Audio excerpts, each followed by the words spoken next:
السلام علیکم، آپ دیکھ رہے ہیں ویئرڈ وے۔ آج میں جو اسٹوری آپ کے ساتھ شیئر کروں گی وہ ایک ایسی ماں کی کہانی ہے جس نے اپنی بچی چھوڑ دی، شوہر کو چھوڑ دیا اور پھر میرا نام کشف ہے، میری عمر اس وقت 25-26 سال ہے۔ میں جب 12 سال کی تھی تو ہم ماں باپ بہت خوش و خرم زندگی گزار رہے تھے۔ میرے ماں باپ بہت اچھے تھے، مجھ سے بہت پیار کرتے تھے۔ میں چونکہ اپنی ماں باپ کی اکلوتی اولاد تھی، وہ مجھ پر بہت توجہ دیتے تھے اور بہت ناز و نم اٹھاتے تھے۔ تو میں نے دیکھا کہ کچھ عرصے سے میرے ماں باپ میں انبن ہونا شروع ہو گئی ہے۔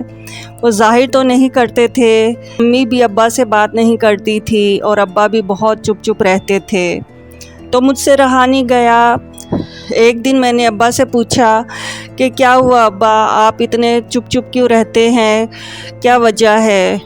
تو ابا کہنے لگے کہ تمہاری ماں ہم دونوں سے پیار نہیں کرتی، وہ کہتی ہیں مجھے تم اچھے نہیں لگتے، میں تمہیں چھوڑ کے چلی جاؤں گی۔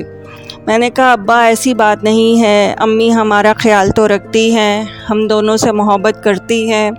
میں اسکول جاتی ہوں تو امی ہمارا کام کرتی ہیں، مجھے ناشتہ دیتی ہیں۔ تو آپ آفس جاتے ہیں، آپ کو بھی امی سے ناشتہ بنا کر دیتی ہیں، شام کو جب آتے ہیں چائے پانی سب کچھ دیتی ہیں۔ لیکن ابا چپ چپ سے رہنا شروع ہو گئے۔ اب میں دیکھتی ابا راتوں کو اٹھ کر اکثر صحن میں ٹہل رہے ہوتے، کبھی ادھر جاتے کبھی ادھر جاتے، لیکن بظاہر سامنے وہ نہیں لڑتے تھے۔ میں نے کہا ایسے آپس میں ناراضگی ہے تو چپ ہو جائیں گے، آہستہ آہستہ ٹھیک ہو جائیں گے، اس لیے میں نے بھی زیادہ نہیں پوچھا۔ ایک دن امی اپنا ہینڈ بیگ تیار کر رہی تھی، اس میں کافی سامان ڈالا۔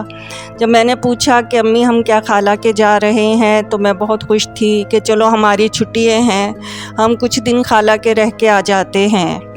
امی کہنے لگی ہم کہیں نہیں جا رہے، تم اپنے کمرے میں جاؤ، جا کر آرام کرو، رات کافی ہو گئی ہے۔ میں یہ سن کر اپنے کمرے میں چلی گئی اور میں سو گئی۔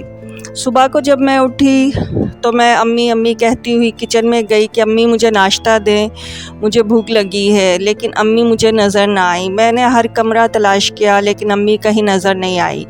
چونکہ ہمارا گھر اتنا بڑا تو تھا نہیں کہ امی کہیں الگ سے چھپ کے بیٹھی ہوں، پورا گھر دیکھ لیا۔ پھر ابا کہنے لگے کہ تمہاری ماں مر گئی ہے۔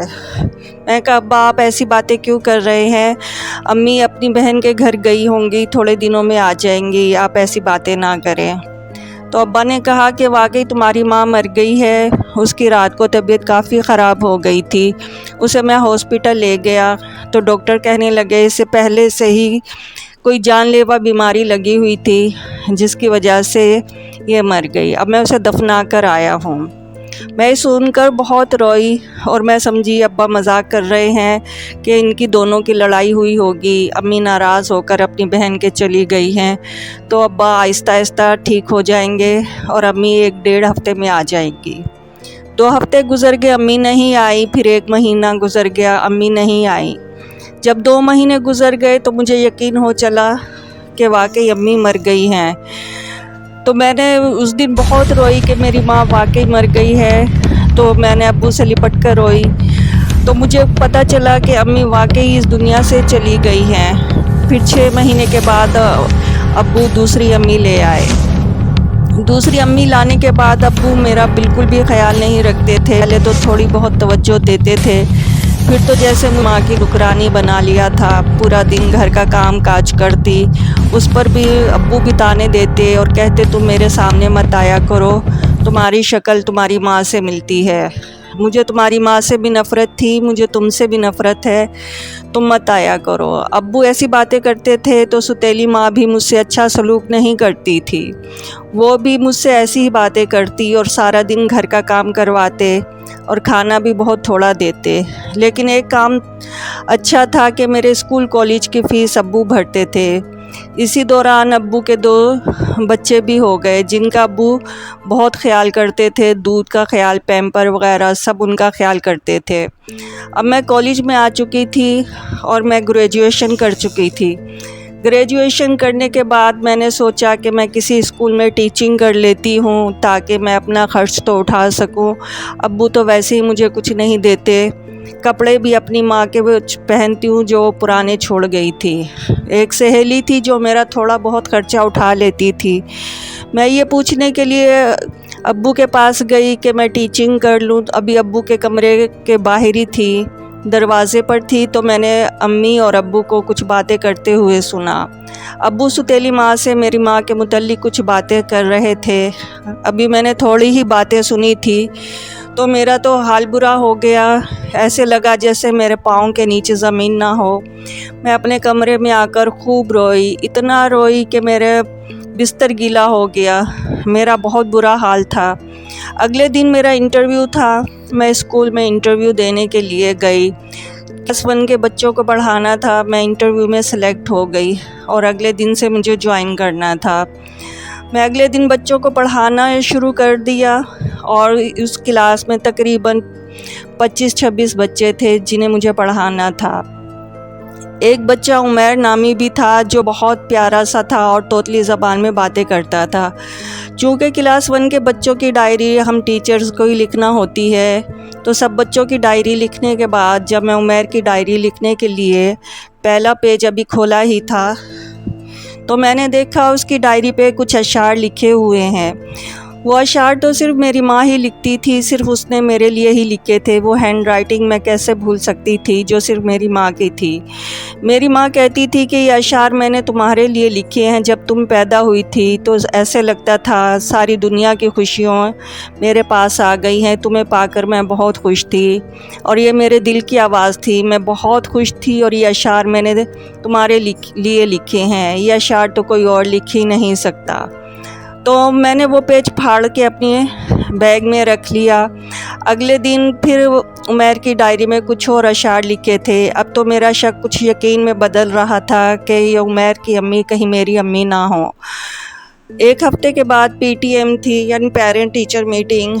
तमाम बच्चों की माएँ आई लेकिन उमैर की माँ नहीं आई। उसने डायरी में लिख के भेजा कि मैं चल फिर नहीं सकती, हमारा घर अगली गली में है। ऐसा करो तुम उमैर के साथ मुझसे मिलने आ जाओ और दोपहर का खाना भी हमारे साथ खा लेना।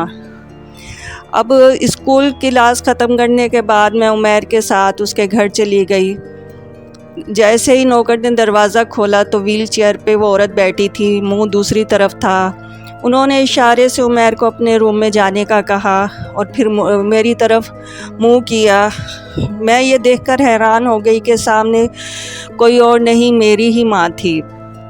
मैंने बड़े धुतकार उसे और बोले कि ये आपने मेरे साथ क्या किया, आप मुझे माँ कहलाने का हक़ नहीं रखती। उन्होंने मुझे कहा बेटा तुम बैठ जाओ। मैं कहा ये हक़ आप बहुत पहले खो चुकी हैं, मैं आपका बेटी नहीं हूँ। उन्होंने मेरे आगे हाथ जोड़े और अपनी कहानी सुनाई कि रिजवान के साथ मेरी मुलाकात एक मॉल में हुई थी।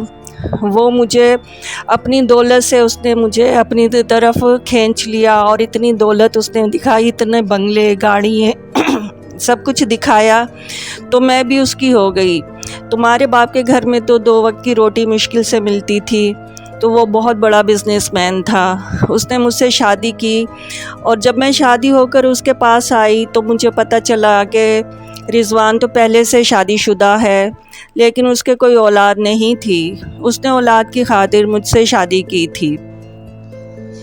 तमाम बिज़नेस रिजवान की बीवी का था। जब उसे पता चला कि इसने दूसरी शादी की है तो उसने उसे तमाम बिज़नेस हल कर दिया।